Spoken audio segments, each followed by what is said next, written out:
बढ़ा दिया, एक पदवी ऊपर मिलती है। क्यों भाई? हलाहल को उन्होंने धारण किया तो उनका नाम कुछ तो बढ़ना ही चाहिए। इस प्रकार से मैया ने हट किया। मैंने कहा था कि 2-3 हट बहुत खतरनाक होते हैं। राजहट, भाई राजा ने हट किया, ये जमीन हमें चाहिए तो ले ले भाई। सर खेत आपका है, आपके नाम है। अब सरकार ने पास कर दिया कि यहाँ एक बढ़िया सुंदर गार्डन बनना है तो बनना, सड़क जाएगी तो आपका घर हो, जमीन हो, खेत हो जाएगा।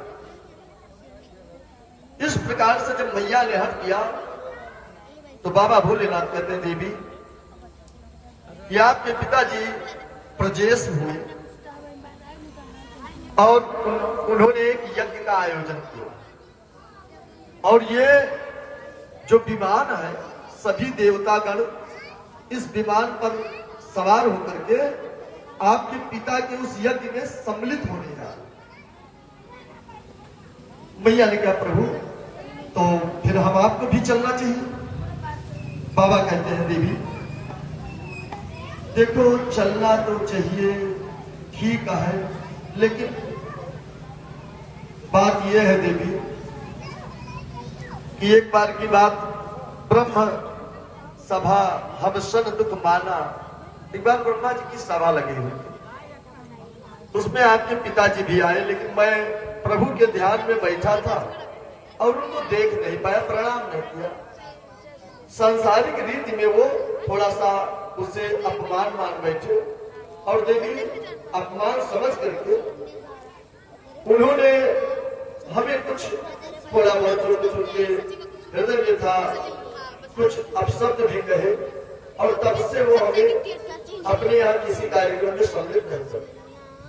देवी कहते जगत मात पिति प्रभु गुरु गेहा जाई, बिन बोले बिना बुलाए चले जाए।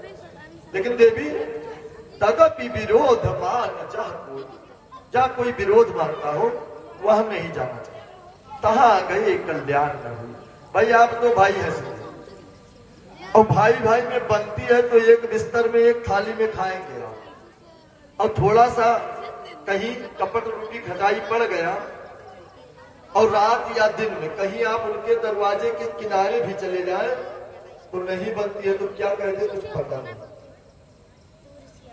बाबा ने कहा, देवी देखिए इस समय स्थिति विपरीत है, जाना उचित नहीं।